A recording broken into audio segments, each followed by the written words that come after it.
la figura siniestra del Estado de policía, en el que todos estemos asustados, con miedo y sometidos a la voluntad omnímoda y arbitraria de los que mandan. Se ha restablecido la picota, aquella columna de piedra a la que se ataba para humillar a los condenados. Ahora la picota es televisiva y no se atan condenados, sino personas que no solo no se sabe si son culpables, sino que ni siquiera se les ha comunicado de qué se les acusa. Convocamos a todos para la defensa del techo común, del espacio donde tengamos que discutir, del espacio plural. Es eso lo que está en peligro. Yo siempre soy optimista, porque la historia de América Latina es historia de lucha. Que vamos para adelante, dos para adelante, uno para atrás. Cuando vamos para adelante empujamos, cuando venimos para atrás resistimos. Y evidentemente este es momento de resistencia. Como siempre, un honor poder charlar con vos. Otra vez en la lucha, como si fuese el primer día, no se termina nunca, mientras que haya que encontrar otro nieto, mientras que haya que defender los derechos conquistados. Claro, bueno, justamente apoyé en cuanto Zaffaroni nos llamó a esta convocatoria que me parece excelente para dar ánimo, para impulso y sobre todo en lo particular con la nota tremenda de La Nación, donde realmente ha querido ponerme en el peor de los lugares en esta historia, con más fuerza todavía.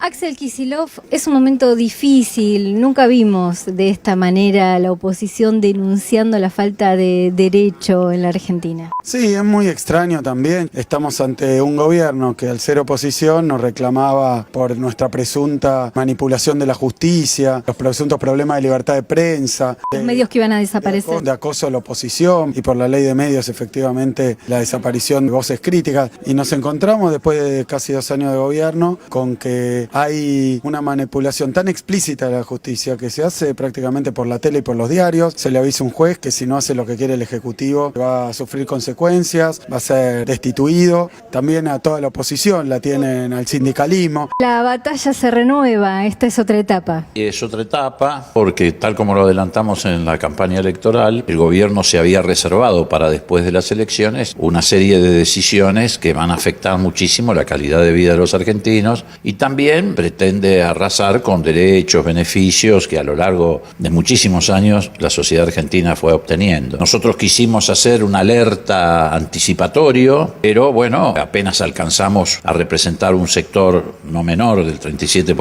3.500.000 bonaerenses, pero otros tantos compatriotas no advirtieron estas circunstancias. Ahora estamos enfrentados a los aumentos tarifarios generalizados de luz, gas, servicios sanitarios, combustibles. Un momento muy especial, esta vez el doctor Zaffaroni, Estela de Carlotto, Susana Rinaldi, cuántos más presentes en este lugar reclamando por nuestros derechos y por nuestra justicia. Una convocatoria que llama a todos aquellos que nos conmueve lo que está ocurriendo, vulneraciones de los derechos, es una democracia que se va debilitando, que la tenemos que ajustar, engordar, fortalecer en todos los aspectos de las instituciones. Hay avasallamientos de las instituciones y sobre todo una cuestión económica con la deuda externa que nos involucra a todos los argentinos en cada momento nos estamos endeudando y es un momento de hacer una reflexión y decir hasta acá llegamos con esto.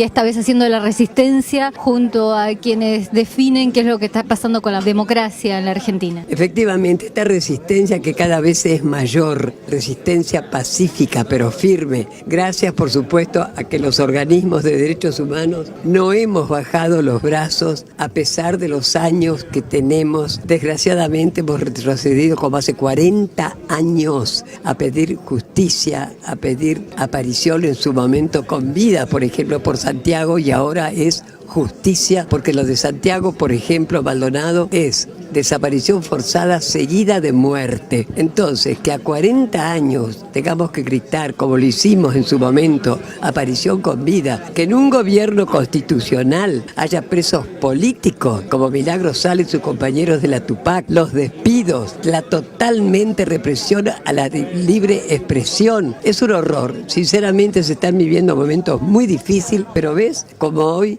como la marcha de los docentes, la federal del 2x1 por Santiago, y en las pequeñas cositas que cotidianamente se hacen a lo largo y a lo ancho del país, le estamos demostrando a Macri y compañía que la memoria no se borra, no se borra. Todos los jueces sabemos que no se debe exhibir a ningún detenido para escarnio. Es una regla.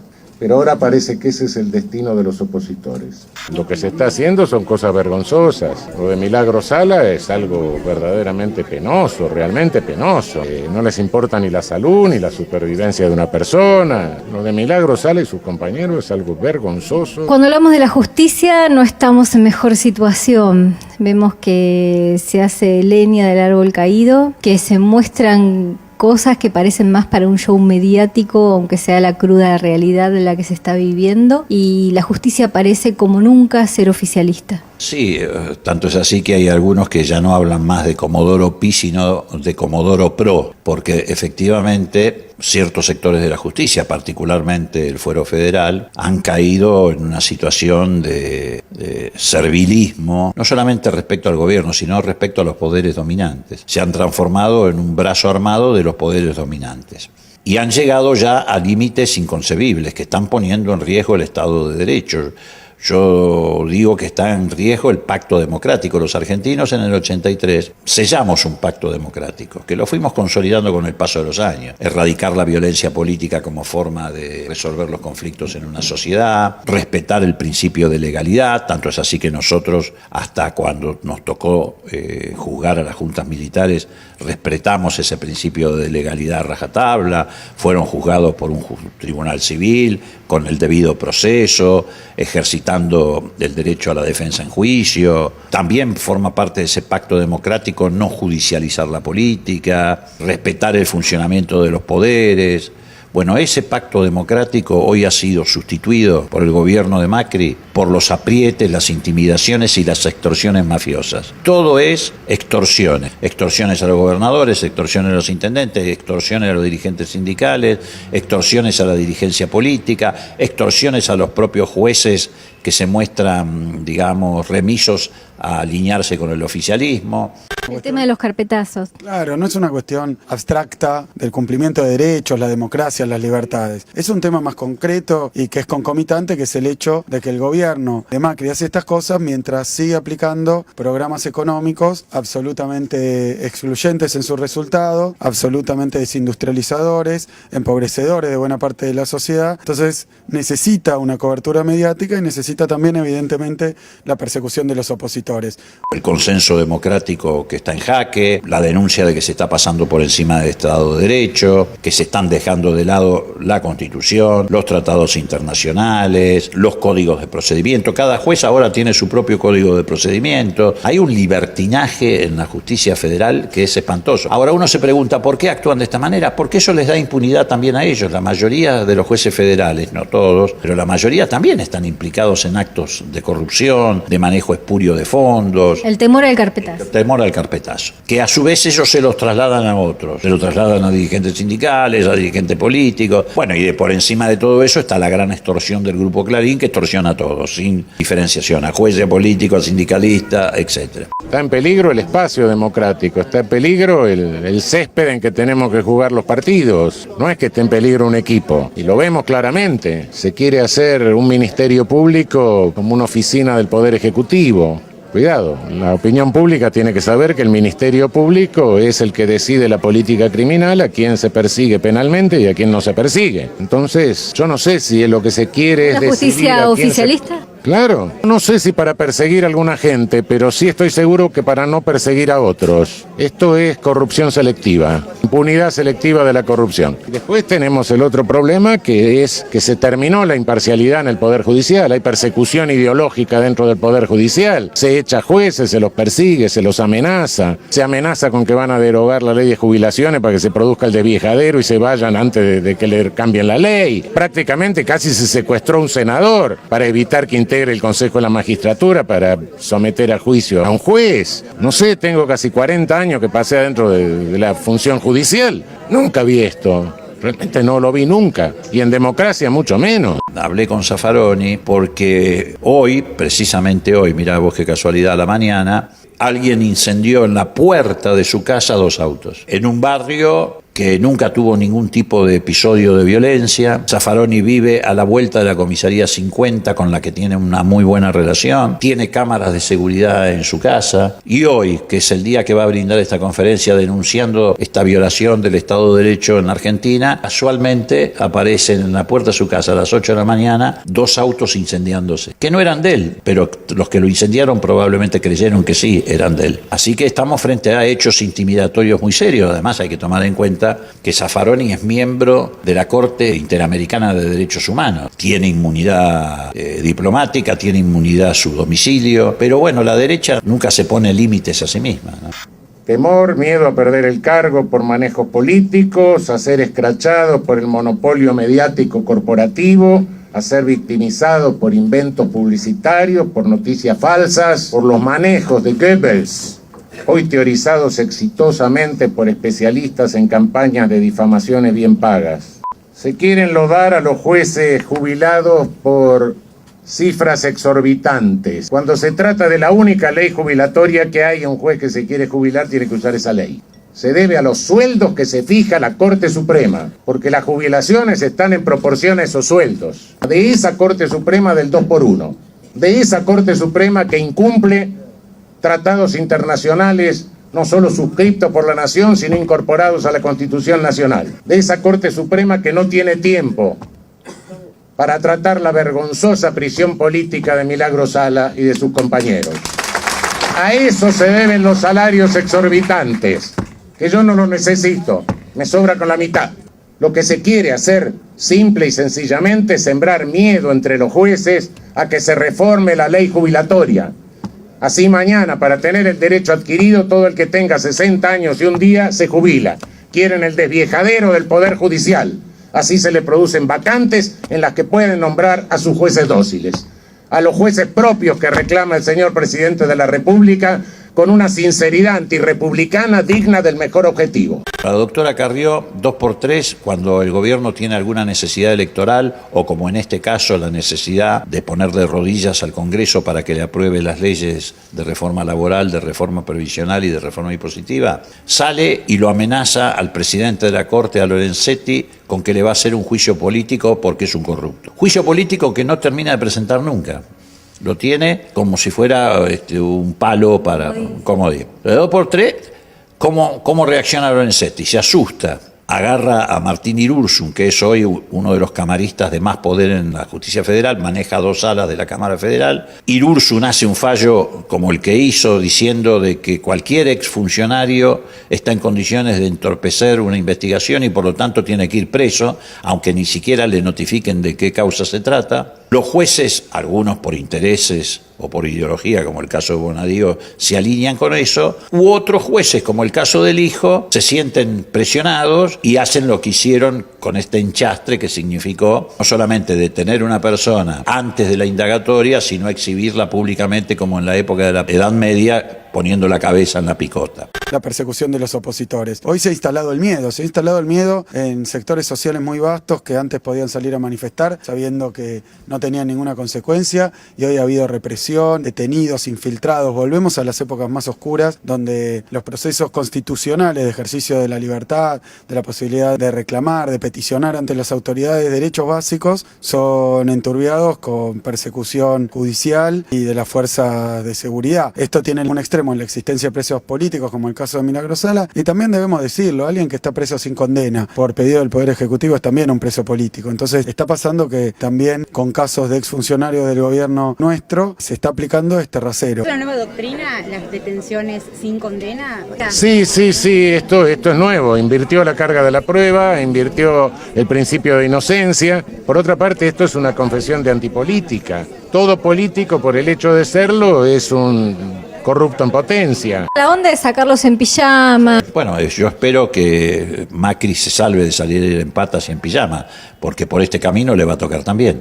Porque la doctrina que la Cámara estableció también le cabe a los actuales funcionarios, con más razón. Por ejemplo, ahora que se supo que Aranguren manejaba 2 o 3 sociedades offshore que han negociado contratos de gas y de petróleo con la Argentina por valor de 150 millones de dólares, estaría en condiciones que lo saquen a la madrugada en pijama y en pata de la casa con esta doctrina. ¿Por qué? Porque él es el ministro Si lo han hecho con alguien que ya no está en el poder, imagínate lo que puede encubrir alguien que sí está en el poder. O el propio Macri, que está investigado en varias causas. Cualquier juez podría decir que por ser presidente de la nación tiene la posibilidad de entorpecer las causas y entonces se lo podrían llevar en pijamas y en patas. Digo, este es un viejo adagio, ¿no? Sí, pero más influencia tienen los funcionarios que están en actividad que los que están retirados hace 2 años. Más influencia tienen los jueces que también son funcionarios. Entonces, ante cualquier denuncia que se haga, ¿qué van a hacer? ¿Lo van a meter en prisión preventiva por las dudas? ¿Qué instrumento legal hay frente al fallo ese de la Cámara que efectivamente estamos hablando, que habilita una nueva manera de detención y enjuiciamiento? El instrumento legal sería el recurso, la acción de inconstitucionalidad. Pero, ¿quién lo va a resolver? ¿Esta Corte? La única garantía de imparcialidad institucional es el pluralismo dentro del Poder Judicial. Y esa garantía de imparcialidad se acaba cuando hay persecución ideológica. Se acaba cuando se habla de depuraciones. Se acaba cuando se quieren producir vacantes para llenarlas con jueces dóciles.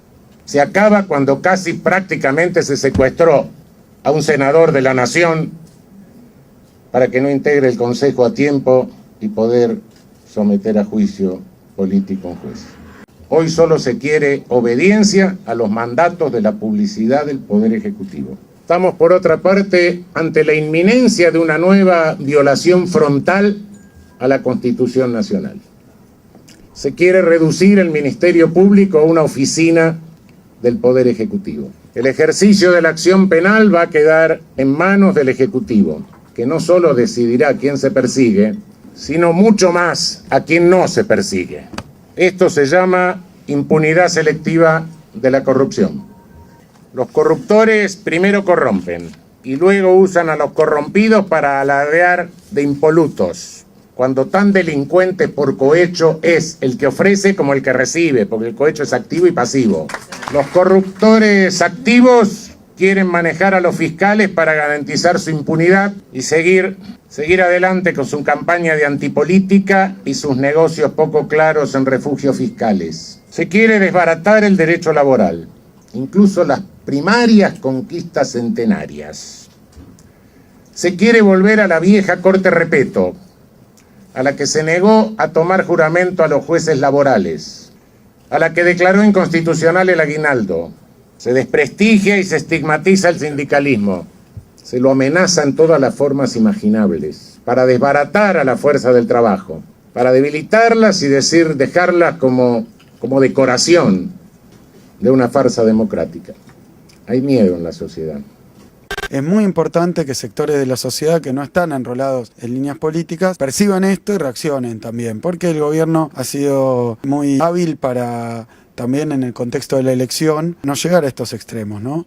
Y aplicar las reformas que tenía pensado en la economía y sus objetivos judiciales, ni bien terminó la última elección. El gobierno de Macri es un gobierno de CEOs, de Chief Executive Officers. Representa a los CEOs, no los CEOs grandes de las corporaciones de los países sedes, sino los CEOs de las corporaciones transnacionales en los países colonizados o subdesarrollados, ¿no? Y por ende también a la categoría que les corresponde a ellos, ¿no? La impunidad que se vive y que da la sensación de que la derecha está protegida por esta justicia, ¿se puede revertir? No, bueno, pero los ciclos históricos tienen siempre un fin. También uno se hacía esa pregunta en otras condiciones, aún incluso más graves que las que estamos viviendo hoy, aunque las que estamos viviendo hoy cada vez son más graves, y sin embargo la impunidad no dura para siempre. Yo era muy joven y recuerdo que jamás se me pasó por la cabeza que un día iba a haber sentado en los tribunales, en el banquillo de los acusados, a las juntas militares. Eso parecía